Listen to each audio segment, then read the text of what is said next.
새가 아침에 나와서 차분하게 지금 무게를 잡고 있습니다. 아이들이 뜨는 것을 예방하려고 하는데, 그래서 조금 안정이 됐습니다. 근데 금방 올라와요. 그게 셀프 컨트롤이 잘 안 되는 애들은 금방 올라오고, 보통 이제 애들의 행동을 보면은요, 떠 있다고 늘 떠 있는 게 아닙니다. 그 장소에 따라서 달라져요. 실내에 들어가면 아주 차분하게 진짜 조용하게 지내는 애들이 밖에 나오면은 이제 뜨기 시작합니다. 심리가 업되고 텐션이 높아진다는 표현을 쓰는데, 예, 그게 이제 장소에 따른 심리 결정을 하는 거예요. 아이들이. 그것이 이제 학습된 결과로서 그런 일들이 벌어지게 됩니다. 실내에서는 차분하게 크리에이트 생활하고 조용히 지내던 애가 이제 밖에 나와가지고 다른 개들이랑 막 뛰어놀고 흥분을 주체할 수 없는 환경들을 계속 만들어주면은 마치 밖에 나오는 행동, 즉 뭐 예를 들면 산책 나오는 그러한 상황들이 아이들이 운동장에서, 예, 다른 개들 쫓으면서 흥분하는 그거가 똑같은 장소가 되어버려요. 집 바깥쪽은 무조건. 그렇기 때문에 실내에 있을 때랑 실외에 있을 때랑 아이들 행동이 극적으로 달라지는 현상들이 나타나게 됩니다. 우리가 이제 그런 것들을 장소 가치라고 그러거든요. 어떤 특정 장소에 대한 심리 형성을 어떻게 시켜주냐에 따라 가지고 그 장소에서는 특정한 어떠한 심리가 형성됩니다. 그것도 있기 때문에 우리가 강아지 때 그러한 심리를 집 안이나 집 밖이나 또는 동일하게 형성시켜주기 위해서 교육을 시켜야 돼요.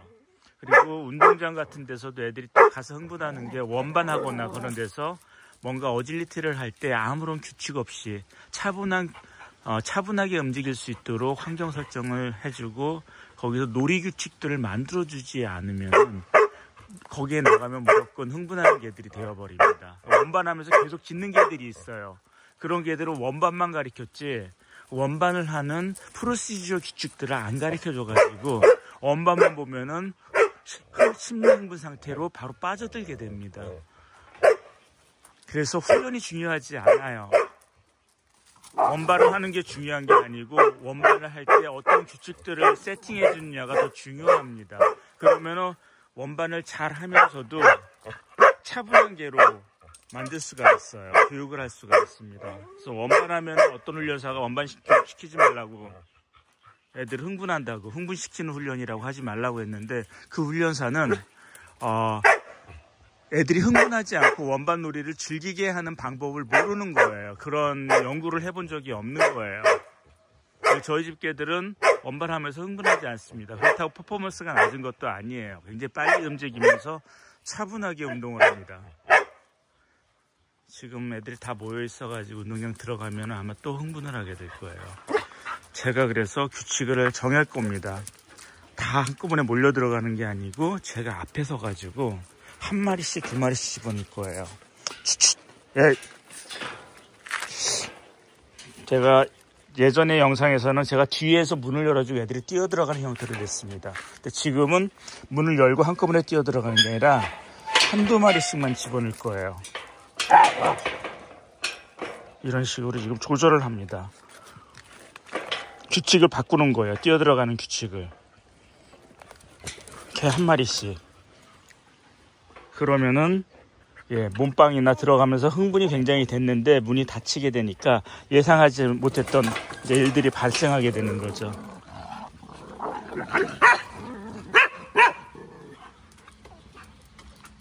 방금도 이나가 다른 애들 들어오니까 흥분도가 높아져가지고 써니한테 가가지고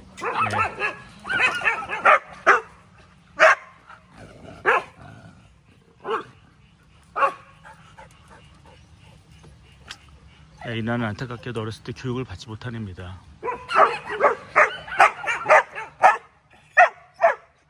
써니는 이런 운동장에서 미친듯이 짖으면서 뛰어다니도록 환경 설정이 됐었고요. 산책 모임에서.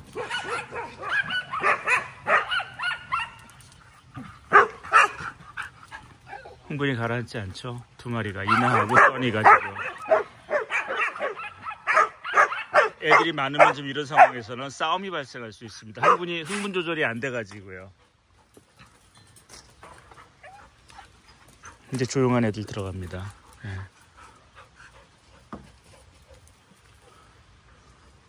이렇게 규칙만 바꿈으로써 몰려 들어가면서 흥분이 크게 치닫는 것들을 예방할 수가 있고, 이것이 만약에 새로운 규칙으로 운동장 들어가는 규칙이 된다 그러면 자기 차례를 차분하게 기다리면서 심리가 안정될 겁니다. 이런 것들이 바로 생활규칙이라고 하는 것들이에요. 훈련이 아니라.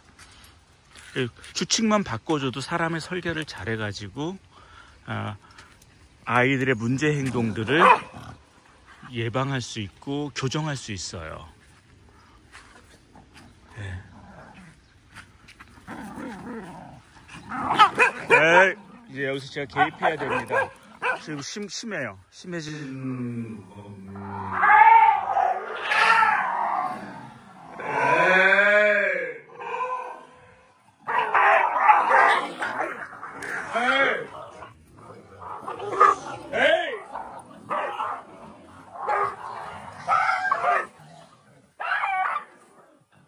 놈들.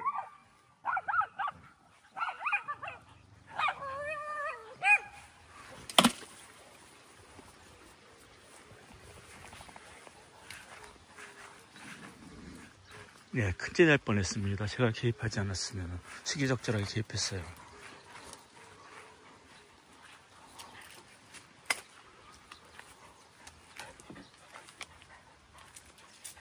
좀 무리의 몇몇 아이들이, 그러니까 셀프 컨트롤이 안 되는, 흥분 조절 능력이 없는 개들이 이러한 문제들을 일으킬 수가 있어 사고로 이어질 수가 있습니다.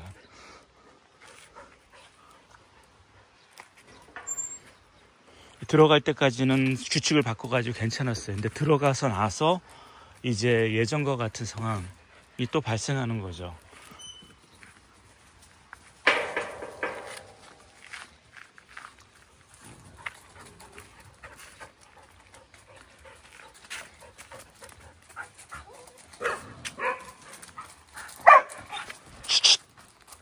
또 써니 또 흥분하죠. 계속 흥분하죠. 안에서는 되게 차분한 애입니다. 실내에서는.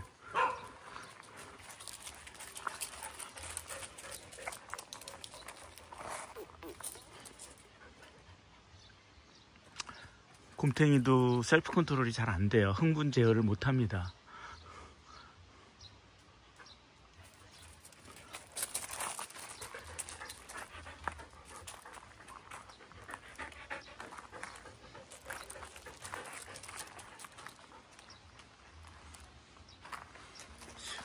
안에 있는 애들은 평화로운 애들. 저 이나 지금 같이 대응해주는 애가 없으니까 차분해졌네요. 이나 쟤도 처음에만 지금 들어가서 업되는 아이네요.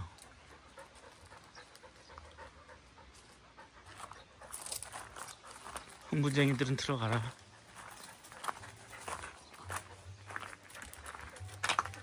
자기들이 무슨 일이 일어났는지도 몰라요.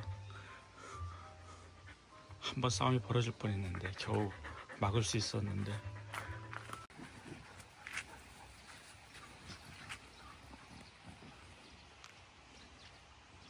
자제력 없는 두 녀석 들어간 다음에 많이 차분하게 노는 애들 모습입니다.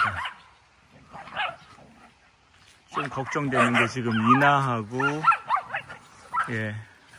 반다리는 이제 어렸을 때 자제력 교육을 받지 않아가지고 이렇게 놀다가도 아마 흥분이 올라가면은 위험한 싸움 상황이 될 수도 있어요. 그리고 쟤네들이 지금 놀이와 싸움에 애매한 경계에 있어가지고 잘 관찰을 해야 됩니다. 근데 이렇게 자꾸 놀다 보면은 그 경계를 아이들이 잘 구분하게 되고 자제력 레벨이 올라가게 됩니다. 모든 걸 이제 실제로 공격적인 상황들이 장난으로 받아들일 수가 있게 될 정도까지 가면은 자제력이 되게 높아지는 거죠. 걔들이. 신났어 둘이서. 사람도 자제력 없는 사람들이 너무 많죠. 자제력 교육이라는 게 그래서 그렇게 쉬운 것만은 아닙니다.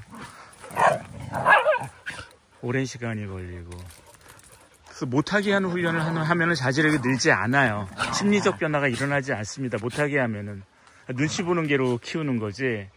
그리고 그것들은 어떠한 특정한 조건들, 트리거들이 조성되면은 다시 그 행동이 나타나게 됩니다. 못하게 하는 훈련들은 심리 변화는 못 일으켜요. 행동 심리, 그래서 행동만은 그냥 제어하는 거기 때문에 일반적인 훈련들은. 근데 어떤 행동들은, 특정한 문제 행동들은 심리적 기저가 있는 거, 밑바탕에 심리적 그 원인이 깔려 있는데, 그 심리 교육, 심리 치료를 하지 않고서는 그 행동만 못하게 훈련을 해서는 심리가 계속 바탕에 남아있기 때문에 언제든지 같은 행동이 다시 살아날 수 있는 그러한 상태가 되어버리는 거죠. 근데 이 심리교육이라고 하는 것은, 심리치료라고 하는 거는 사람도 성격 바꾸기 되게 힘들잖아요. 오래 걸리고. 개들도 마찬가지입니다. 특히 개들은 대부분의 그러한 성격 심리가 그 강아지 시절에, 보통 생후 4주부터 이제 개춘기 시절에 형성이 돼가지고 굉장히 견고하게 유지가 됩니다. 평생 동안을. 그래서 그 후에 물론 교육을 통해서 조금씩 바꿀 수는 있는데 시간이 많이 걸리게 되겠죠. 그래서 생후 4주부터 사춘기 시기까지 교육 설계를 잘해서, 그 교육 훈련 아닙니다. 훈련 어떻게 하는지 배워봤자 아무 의미 없어요. 그때 훈련 가르쳐봤자 그거는 조련이고 트릭 가르치는 거지 심리하고는 크게 영향을 미치지 않습니다. 심리에는 정말로 그 심리 변화를 유도할 수 있는 그 퍼피 트레이닝 과정을 견주들이 공부하셔야 돼요. 어떻게 이것들을 교육할 수 하는 방법들이 어떤 것들이 있는지. 단순히 뭐 독 피트니스라고 요즘에 뭐 인기 끌고 있는데 그거 한다고 그래가지고 자견들의, 강아지들의 행동 심리를 형성해 주지는 못합니다. 오히려 그거 하면서 행동 심리에 노이즈가 낄 수도 있어요. 테크닉이 아닙니다. 애들의 행동 심리를 만들어 주는 거는 걔들의 그 행동 생태학적으로 적합하고 얘들이 이해할 수 있는 방법들이 먼저 연구가 선행돼야지 행동 심리를 만들어 줄 수가 있는 교육을 설계할 수 있어요. 그냥 훈련 방법만 배운다고, 독 피트니스 배운다고, 그렇게 한다고 애들의 행동 심리가 만들어지진 않습니다. 그리고 애들의 행동 심리의 그 기초는 뭐가 되어야 되냐면은 자연에서 팩을 만들고 살고 있는 개들의 행동 심리를 맞춰줘야 돼요. 근데 자연 속에서 개들이 팩을 만들고 가족을 만들어 생활하는 그러한 모습들, 그것도 이제 행동 생태학이라고 하는 것에서 연구하는 건데, 그런 거를 연구하는 사람들이 없어요. 훈련사들은 더더욱 없고요. 그게 가장 기초가 돼가지고 그러한 연구가 선행되고 난 다음에 그 속에서, 자연적인 팩 속에서 개들이 가지는 행동 심리가 어떤 건지 그런 것들을 기준 삼아서 그걸 목표로 삼아가지고 가르쳐야 되고 교육을 해야 되고요. 그래서 계속 연구를 해야 됩니다. 우리의 기준은 훈련 방법을 연구하는 게 아니라 개 행동 심리학자라면은, 또는 Enhanced Trainer라 그러면은 훈련 방법을 연구하는 게 아니에요. 이럴 땐 어떻게 하고 이럴 땐 어떻게 하고 그런 방법을 연구하는 게 아니라 그 자연 속에서 얘들의 행동, 그러한 평화롭고 차분한 행동 심리가 어떻게 형성되는지 그것들을 개들의 그 무리를 관찰하면서 연구를 해야 됩니다. 그리고 그것을 모방해서 환경을 설정해 줘야 돼요. 강아지 때. 네, 참 어려운 일이죠. 그런 것들이 전혀 연구가 안 되고 있으니까요. 즉 그런 것들이 각 종에 있어서의 교육인데 개들은 인간과 다른 종이잖아요. 그래서 학습 방법이라든지 언어가 틀린데 인간의 훈련이라고 하는 거는 개들한테 인간의 언어를 가르치고 있어요. 전혀 이질적인 개들한테는 전혀 이질적인 교육이죠. 그러니까 이해를 할 수가 없는 거예요. 그래서 자연에 사는 개들처럼 차분하고 평화로운 행동 심리가 그런 인간이 만들어낸 훈련 방법을 통해서 형성될 리도 만무하고, 참 그런 게 안타까운 상황입니다. 물론 이제 개들이 인간 사회에 들어와서 어떤 목적견으로 활용될 때, 뭐 예를 들면 경찰견이나 수색견이나 뭐 이런 개들로 할 때는 얘들의 자연적인 본성은 생각할 필요는 없어요. 인간이 도구로 활용하는 거니까요, 애들을. 그리고 인간이 그 용도, 필요에 맞춰서 행동을 만드는 거니까요. 얘네들의 자연적인 본성이나 본능들 다 억압되겠죠. 뭐 그런 목적으로 한다면 훈련이라는 게 의미를 가질 수는 있겠지만 일정 부분. 근데 일반적인 가정견의 경우 그러한 훈련 개념과 방식으로 접근을 해서 훈련을 한다는 게 과연 맞을까 하는 생각이 듭니다. 왜냐하면은 개들은 가정견인 애들은 견주들, 가족들을 정말로 독팩으로 생각을 하거든요. 목적전이 아닌 이상은 그런 훈련을 통해서 개들을 훈련하는 것을 저는 반대합니다. 나가자. 나와. 나가자, 얘들아. 굿도. 와서 봐. 나갑시다. 쫑, 넌 안 나올 거야. 넌 맨날 늦는다. 따로 남고, 항상. 응?